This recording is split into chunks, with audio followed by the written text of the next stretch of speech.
Bonjour à tous, bienvenue dans cette vidéo. Aujourd'hui, je vais vous parler d'un événement historique, émouvant et profondément spirituel. La réouverture de Notre-Dame de Paris, marquée par sa première messe depuis l'incendie tragique qui l'a ravagé en 2019.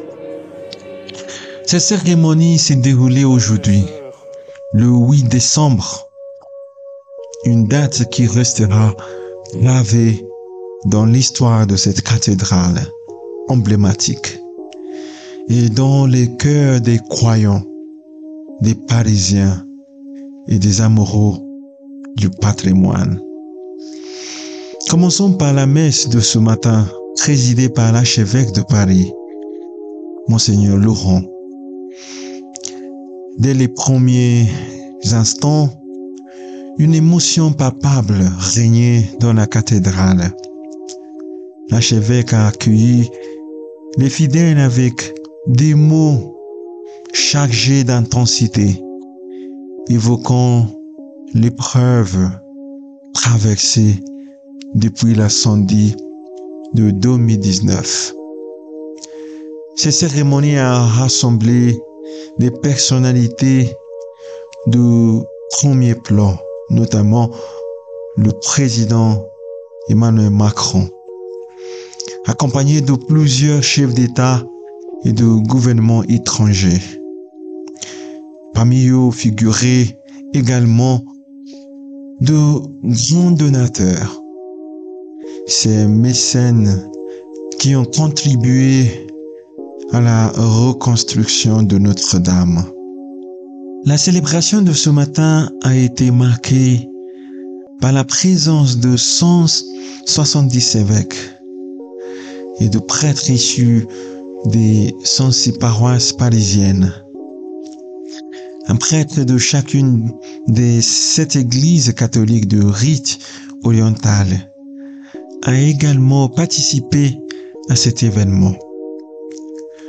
Ce rassemblement illustre la portée universelle de Notre-Dame de Paris, non seulement comme lieu de culte, mais aussi comme symbole de communion entre les cultures et les traditions religieuses. Parmi les gestes symboliques qui ont marqué cette messe inaugurale,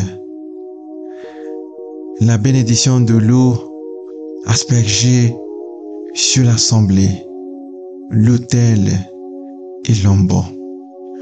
L'onction de l'autel avec une huile bénite et parfumée, un geste fort de consécration.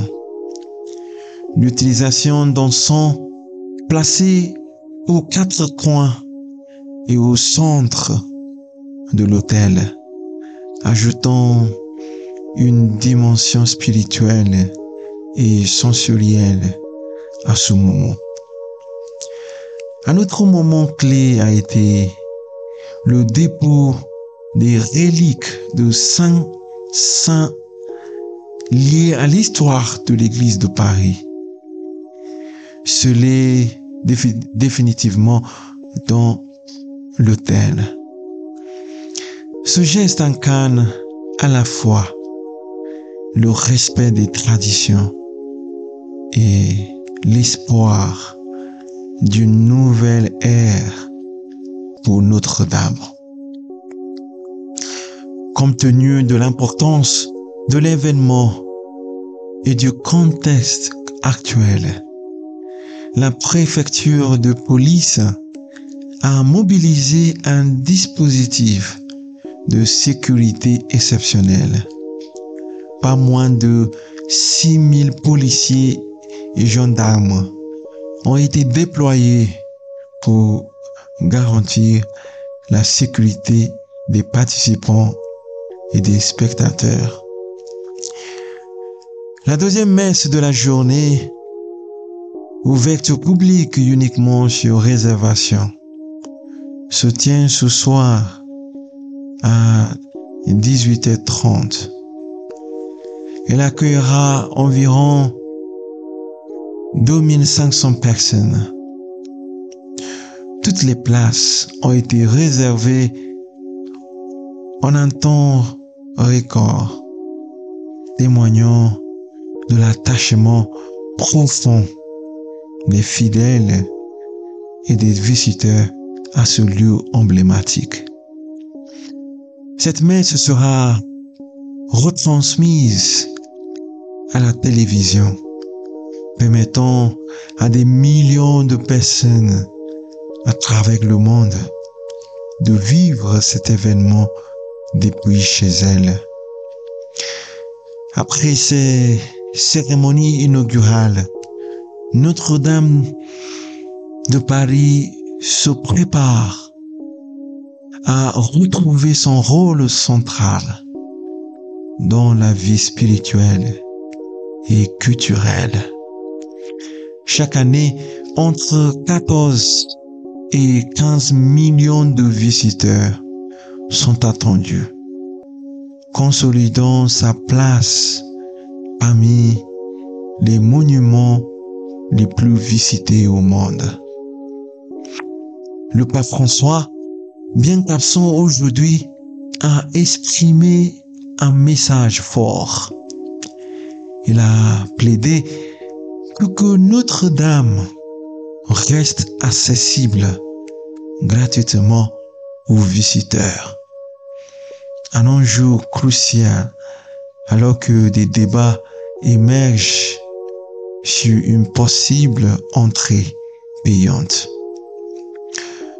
Pour conclure, mes chers frères et sœurs, Notre-Dame de Paris, symbole de résilience, renaît aujourd'hui.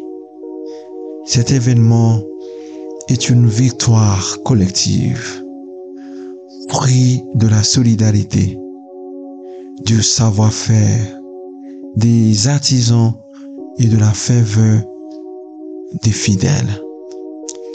Merci de m'avoir accompagné pour revivre cette journée historique. N'hésitez pas à partager vos impressions dans les commentaires et à vous abonner pour d'autres contenus sur le patrimoine, l'histoire et les grandes actualités. À très bientôt.